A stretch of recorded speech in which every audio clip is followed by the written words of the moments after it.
특별자치도 출범 의미는 수도권 쏠림에 따른 지역 균형 발전을 위한 각 지역의 독자적 생존력 확보를 마련하려는 방안이라고 볼 수 있습니다. 물론 다양한 기회와 바람직한 미래상 구현이 기대되지만 그럼에도 아직 해결해야 할 또 완성해야 할 여러 과제도 있어 보입니다.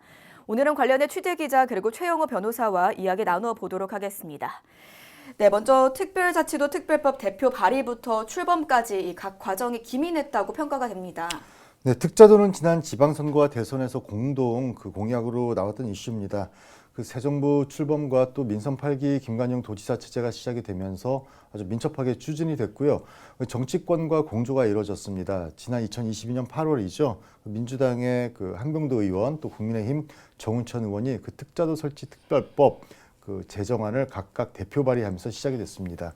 그리고 2024년이죠. 이번 달 지난 18일에 공식 출범을 했으니까 없었던 것이 새로 생기는데 1년 6개월이라는 시간이 진행된 셈입니다. 네, 특자도라는 것이 공식 출범도 했고 앞으로는 꽃길만 걸었으면 하는 게 모두의 바람이지 않습니까? 네, 특자도가 독자 권역 지위를 법적으로 인정받는 것이라면 여러 혜택이 있을 것 같은데요. 어떻습니까? 일단 특별자치도는 특별법에 따라서 고도의 자치권을 보장받는 구역이라는 점, 이런 부분들을 분명히 하면 될 것 같습니다.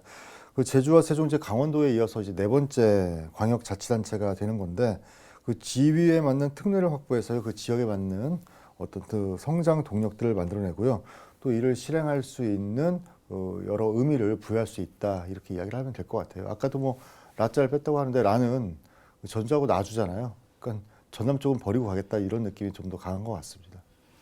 네, 변호사님 말씀해 주시죠. 이제 사실은 어택이냐 이런 걸 봤을 때 저에게 드는 의문점은 두 가지가 있어요. 하나는 이제 남들은 뭉쳐서 메가시티를 만든다고 했을 때 우리는 전라북도에서 전북특별자치도도 명칭만 바뀐 거지 어떠한 행정적인 개편이나 이런 건 전혀 없는 거예요. 그래서 사실 뭐가 바뀌는 걸까 하는 의문이 있고 두 번째는 이제 고도의 자치권 보장이라고 하는 거잖아요. 사실 자치라고 하는 거는 권한이 있고 재정이 있어요.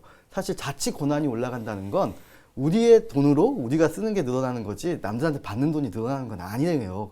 그래서 사실 이 법의 특징은 권한은 늘어나고 돈은 더 많이 받겠다. 사실 재정 자치는 더 줄이겠다는 취지인 것 같은데 그래서 마치 이제 이 법이 통과됐으니까 국가에서 재정 지원이 많이 받아요 하는데 이건 누구나 다 알고 있어요. 자치 권한이 올라간다는 건 권한도 올라가고 재정의 권한도 올라가는 거라 사실 국가 재정이 많이 기여되지 라고 생각은 상식적으로 안 하는 거죠. 그래서 이 법에서는 이 법의 취지를 구체적으로 어떻게 보냐면은 고도의 자치권을 보장해서 규제 개선을 통한 자율 성장이지 재정적 지원을 하는 게 이 법의 취지가 아니라고 사실은 이 법안의 검토 보고서에 담겨 있어요. 그래서 약간 이제 그런 부분들에 대한 큰 기대나 어떻게 보면 그런 부분에서 부각을 시키는 거는 이 법안 내용을 잘못 알려주고 있는 것 같아요.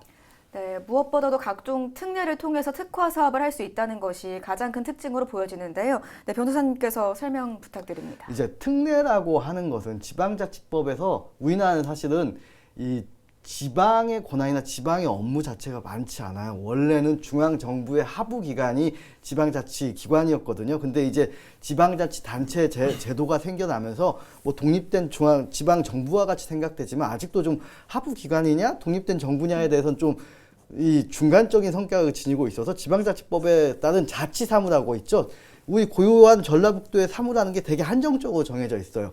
그래서 대부분은 이제 국가사무인데 이 국가사무의 이 사업들마다 하나씩 이제 특례로서 이 지방자치의 이니셔티브 그러니까 이 시작 권한을 지방자치단체한테 주는 게 특례예요. 그래서 원래는 이게 중앙정부의 사무였다가 이제는 지방사무로 바꿔주겠다는 게 특례이고 이 특례는 사실은 전라북도가 우리 이 사업 해보고 싶으니까 법에 명시해 주세요. 그러면 이 사업을 우리가 시작할 수 있어요. 라고 하는 것들이 특례입니다. 그래서 전라북도 같은 경우에는 농생명, 의생명, 청정에너지 이런 사업들을 좀 담아놨더라고요.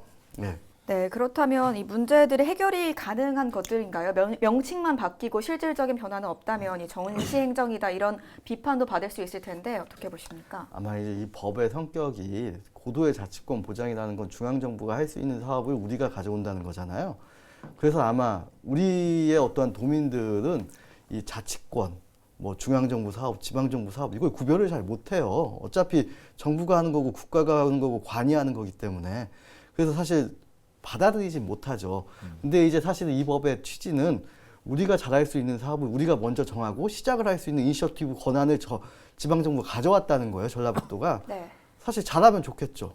얼마든지 잘할 수 있는 기회가 생긴 거고 아마 이제 잘할 거예요. 저도 잘하리라 기대를 하고요. 기대를 하는 거죠. 예, 네. 우려점은 말씀을 드린 것뿐이지 우리가 이제 시작할 수 있는 사업들은 분명히 정해져 있는 거예요. 얼마든지 시작도 하고 근데 다만 이제 예산은 똑같아요. 그 기존하고 중앙정부 그 관할 부처의 심사를 거쳐서 기재부 심사 거쳐서 국회 심사를 거쳐서 오는 예산 과정은 똑같지만 사업의 시작 권한은 우리 전라북도 가져왔기 때문에 네. 시작 권한 가져온 만큼 잘 시작해서 국가에서 이 사업은 우리가 예산을 주고 싶어 라고 할 수 있는 사업으로 만들었으면 좋겠어요. 그러니까 말을 좀 더 보태면 특자도가 된다고 해서 우리 일상에서 정말 우리 도민들이 피부로 느낄 만하게 변화되는 건 없어요. 없다고 봐야 되는 거고 다만 이제 행정적인 부분에서 여러 단계를 거쳐야 했던 과정들 이제 이런 것들이 완화되고 또 도지사 권한이 굉장히 좀 많아지니까 그 우리에게 필요한 어떤 정책들을 용이한 정책을 좀 더 이제 수립하고 시행이 좀 된다 이렇게 보면 되는 거거든요.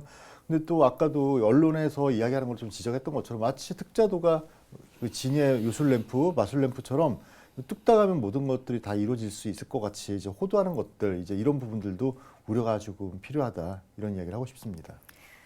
네, 그렇다면 이 특별자치도 출범이 지역의 성장과 또 발전을 꾀하는 전제가 될 수 있다는 데에는 이견이 없는 것 맞습니까? 뭐 앞서 말씀 여러 차례 드린 것처럼 잘할 수 있는 것을 더 잘해보겠다. 네.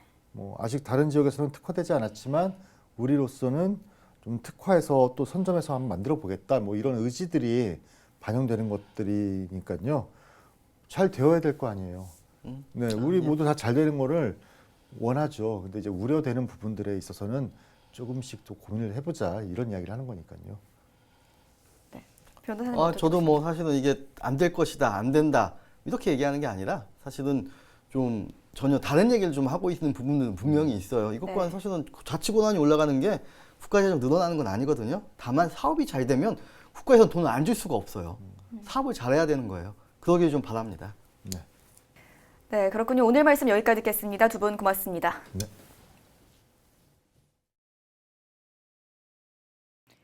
김관영 도지사는 도지사실 책상의 명패를 바꾸면서 기존 전라북도 도지사 명패에 이렇게 적었습니다. 128년의 전라북도가 전북특별자치도로 바뀝니다. 새 역사, 대전환의 길을 통해 큰 발전을 기원합니다. 다시 새로운 100년의 출발점에선 전북특별자치도가 성공적으로 안착할 수 있도록 추가 특례 발굴 등 후속 조치에도 만전을 기하겠습니다. 전북특별자치도 출범 특집 뉴스를 모두 마치겠습니다. 시청해주신 여러분 고맙습니다.